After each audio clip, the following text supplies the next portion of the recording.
So থাকে না যে আমার জীবনে যেটা মনে হয় যে ধরো মানে স্কুল লাইফে আমি আমি পার্সোনালি বিলিভ করি যে মানে কেউ ভলান্টিয়ারিং করে মানে পড়াশোনা, স্কুল আর খেলাধুলা এর বাইরেও যে কিছু একটা আছে বা মানুষজন করে বা স্বপ্ন দেখে, এটা আমার কাছে লিটারেলি সবসময় মানে খুব ইন্সপায়ারিং লাগে।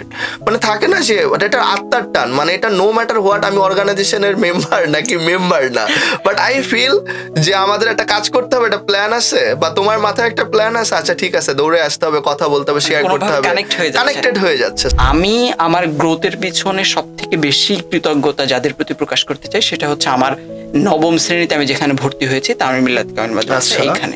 মানে প্রায় বিভিন্ন জায়গায় ওদের সাথে কথা বললে তারা বলে যে পড়াশোনার পাশাপাশি যদি এরকম একটা 1000 ঘন্টার একটা মানে ভলান্টিয়ারিং এক্সপিরিয়েন্স একাডেমিকে থাকতো, তাইলে হয়তো বাংলাদেশের ছেলে মেয়েরা অনেক বেশি মানে সোশ্যাল এবং অনেক বেশি ধরো কমিউনিটির জন্য কাজ করার চিন্তা নিয়ে বড় হতো, একটা প্র্যাকটিসে থাকতো এবং তারা যখনই মানে একজন মানে অ্যাডাল্ট হয় বা হতো তখন অ্যাক্টিভ সিটিজেনের রোলটা প্লে করতো সমাজের বিভিন্ন অবস্থান থেকে, কারণ তারা স্কুল, কলেজ, ইউনিভার্সিটিতে ওই কালচারের মধ্যে দিয়ে বড় হয়েছে। পরিবেশ নিয়ে কাজ করে এই কথাটা বলাটা যত সহজ, ফিল্ড ওয়ার্ক করাটা কিন্তু তার থেকে শত গুণে কঠিন। ডেভেলপমেন্ট মূলক দাদা আপনি যে কোনো কাজ আপনি কিন্তু আসলে একা কিছু করতে পারবেন না। সেটা আপনি দেখা যাচ্ছে অর্থ দিতে পারবেন কিন্তু আপনার সময় নেই, আবার আপনার সময় আছে আপনার অর্থ নেই। তো সেই জায়গা থেকে তিনজন যখন হবে একসাথে, কেউ শ্রম দিচ্ছে, কেউ সময় দিচ্ছে এবং কেউ আমাদেরকে অর্থ ডোনেট করছে। এখানে ছিলাম। সো থাকে না যে আমার জীবনে যেটা মনে হয় যে ধরো মানে স্কুল লাইফে আমি আমি পার্সোনালি বিলিভ করি যে মানে কেউ ভলান্টিয়ারিং করে মানে পড়াশোনা, স্কুল আর খেলাধুলা এর বাইরেও যে কিছু একটা আছে বা মানুষজন করে বা স্বপ্ন দেখে, এটা আমার কাছে লিটারেলি সবসময় মানে খুব ইন্সপায়ারিং লাগে। আমি যখনই তুমি বলছো যে তুমি আসতে চাও, কথা বলতে চাও, I feel so good, because আমার মনে হচ্ছে তোমার কাছ থেকে আমি জানবো যে তুমি আসলে ছোটবেলা থেকে এই যে ভলান্টিয়ারিং করতে চাও, মানুষের জন্য কিছু করতে চাও, সেই কোনো একটা কিছুর জন্য ডাক দিলে তুমি গাজীপুর থেকে দৌড়ে আসো। সো নো ম্যাটার হোয়াট, কখন বলছি তুমি বলছো ভাইয়া আচ্ছা আসতে 3 ঘন্টা লাগবে, 2 ঘন্টা লাগবে, এই 2 ঘন্টার মধ্যে আসে, মানে তুমি স্ট্যান্ড বাই রেডি। হ্যাঁ, আমি জানি যে এখনো যে কোনো একটা কাজে বা মানে আমি মানে উই আর স্টিল নট, আমরা তো ওরকম ফর্মাল রিক্রুটমেন্ট করিও না, হ্যাঁ, বাট মানে থাকে না যে এটা আত্মার টান, মানে এটা নো ম্যাটার হোয়াট আমি অর্গানাইজেশনের মেম্বার নাকি মেম্বার না, বাট আই ফিল যে আমাদের একটা কাজ করতে হবে, একটা প্ল্যান আছে বা তোমার মাথায় একটা প্ল্যান আছে, আচ্ছা ঠিক আছে দৌড়ে আসতে হবে, কথা বলতে হবে, শেয়ার করতে হবে, কানেক্টেড হয়ে যাচ্ছে। সো এই যে তোমার মধ্যে একটা মোটিভেশন, এটা রিয়েলি মিনস আ লট। ভলান্টিয়ারিজমের জন্য তো অবশ্যই, এর পাশাপাশি একজন মানে বড় ভাই হিসেবে বলতে পারো যে আমি সবসময় খুশি হই তোমার এই ইচ্ছাটা। আমি আই বিলিভ যে এটা তুমি ধরে রাখতে পারলে বা এই যে সোসাইটির জন্য যে তোমার যে চিন্তাটা তুমি ধরে রাখতে পারো, মানে যে ক্যারিয়ারে বলো বা জীবনে বলো, ডেফিনেটলি অনেক অনেক দূর আগায় যাবা। সো আমি জাস্ট আমার প্রথম প্রশ্ন তোমার কাছে, ওরকম ফর্মাল প্রশ্ন না, তুমি তোমার মতো অ্যান্সার করবা, যে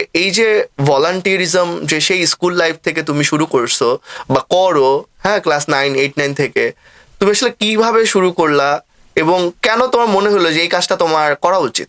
আমি ক্লাস 3 থেকে বাহিরে পড়াশোনা করি, আমি হাফেজ।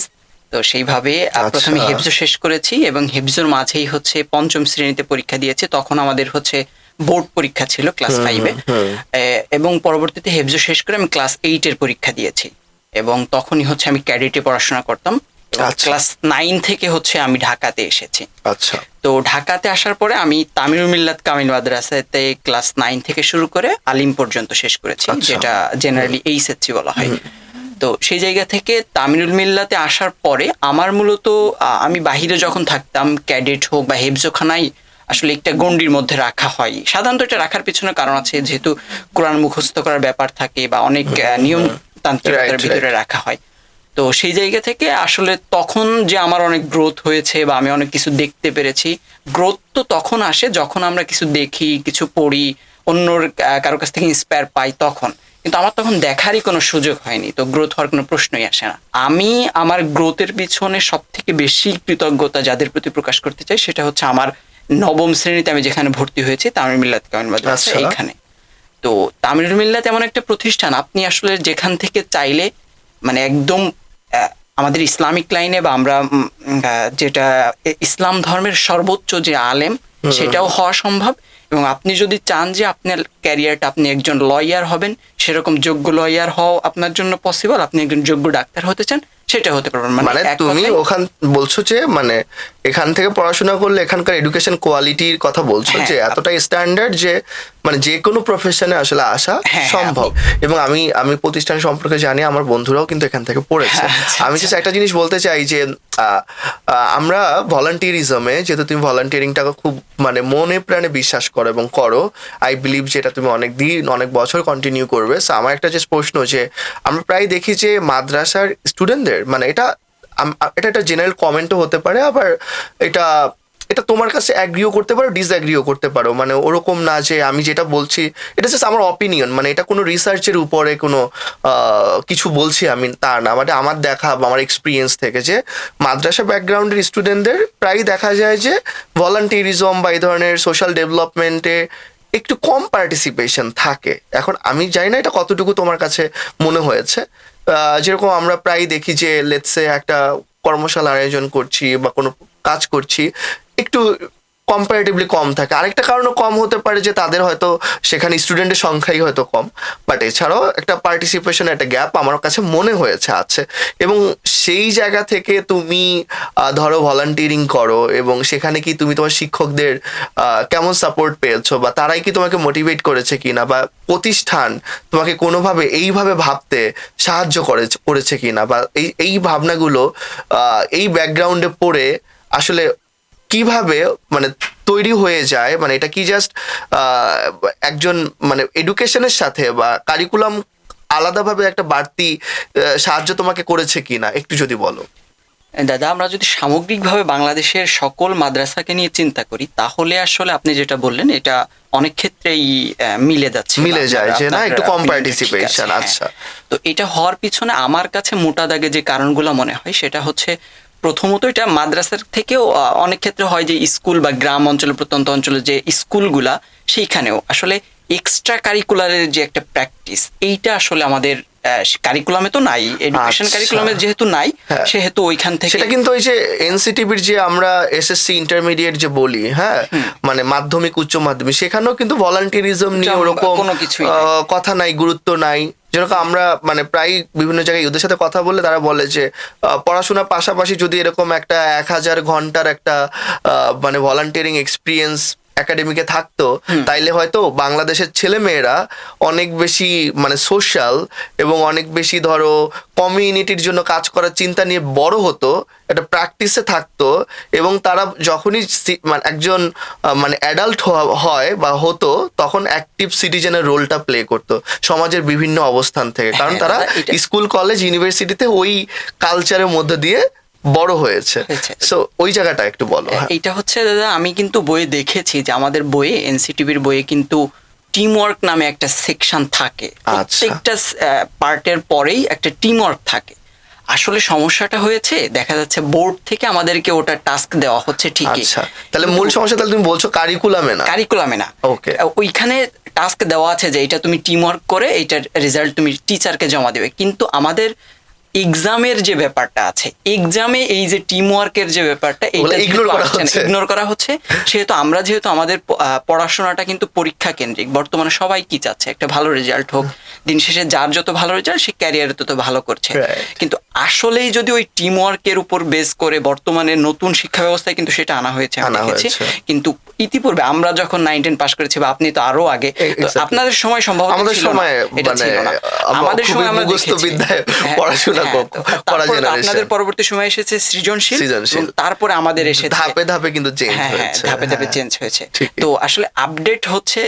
এক সময় হয়তো আমরা ভলেন্টিয়ারিং করতে দেখেছি মানুষকে, তখন কিন্তু ভলেন্টিয়ারিং শব্দটা হয়তো মানুষ জানতো না যে স্বেচ্ছাসেবিতা এইভাবে করা যায়। কিন্তু 1971-এও দেখেছি বাংলার দামাল ছেলেরা কিন্তু তারা স্বেচ্ছাসেবিতা দিয়ে আমাদেরকে আজকে আমার একটা প্রশ্ন তাহলে এখানে তোমার কাছে আসছে যে আমি যেটা বুঝলাম তোমার কথা শুনে, যে ভলান্টিয়ারিজম নিয়ে যে একদম কারিকুলামে বলতেই হবে যেটা ভলান্টিয়ারিং, এটা নেসেসারি না।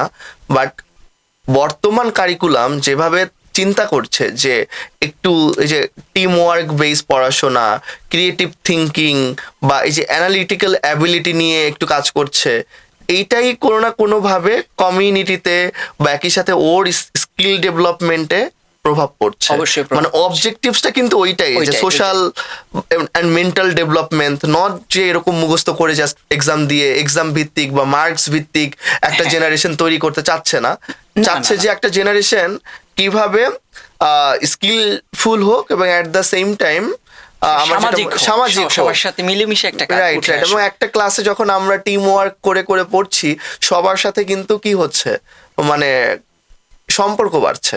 ডেভেলপমেন্ট মূলক দাদা আপনি যে কোনো কাজ আমিও করতে social চান, হচ্ছি। আপনি কিন্তু আসলে একা কিছু করতে পারবেন করতে পারবো না। সেটা আপনি দেখা যাচ্ছে অর্থ দিতে পারবেন কিন্তু আপনার সময় নেই, নাই, আবার আপনার নাই, সময় আছে আপনার অর্থ নেই। Right. তো সেই জায়গা থেকে তিনজন যখন হবে একসাথে, কেউ শ্রম দিচ্ছে, কেউ সময় দিচ্ছে এবং কেউ আমাদেরকে অর্থ ডোনেট করছে, তারপরে কিন্তু আমরা একটা ডেভেলপমেন্ট মূলক কাজ উঠাই নিয়ে আসতে পারবো। ঠিক তেমনি সোসাইটির যে কোনো কাজেই, মানে ধরো সামাজিক বলো, মানে সোশ্যাল ডেভেলপমেন্ট থেকে শুরু করে যে কোনো কিছু, তুমি ইভেন তোমার ক্যারিয়ারও দেখবা যে দল হয়ে কাজ করতেই হয়। তুমি যদি একা একা কিছু করো তাহলে তুমি অনেক দ্রুত যেতে পারবা, কিন্তু বেশি দূর যেতে পারবা না। কিন্তু তুমি যদি অনেক দূরে পৌঁছাতে চাও তাহলে তাইলে সবাই মিলে একসাথে গো যেতে হবে। টুগেদার, একসাথে যেতে হবে। সো আমার কাছে এটাই মনে হয় যে কারিকুলামটা আই রিয়েলি অ্যাপ্রিসিয়েট। আমার কাছেও আমার অপিনিয়ন। দাদা এটা কিন্তু 2024-এ এসেছে, এখন 24-এ এসেছে। আসলে সেইভাবে এখনো সবার কাছে এখন হয়ে clear গেছে না। কি, এটা যেটা হয়েছে যে প্রথম এডিশন, ধরো আমরা একটা গল্পের বই পড়তে গেলেও যেটা হয় যে ফার্স্ট এডিশন অনেক বানান ভুল থাকে, কন্টেন্টে ভুল থাকে, এগুলো কিন্তু আস্তে আস্তে চেঞ্জ হয়। আই বিলিভ যে আমার কাছে যেটা মনে হয় অবজেক্টিভসটা ভালো, এবং এতে করে অনেক স্কিলফুল অ্যান্ড সোশ্যাল একটা জেনারেশন তৈরি হবে যদি এটা দক্ষ টিচারদের মাধ্যমে এই পাঠদান প্রক্রিয়াটা নিশ্চিত করা যায়।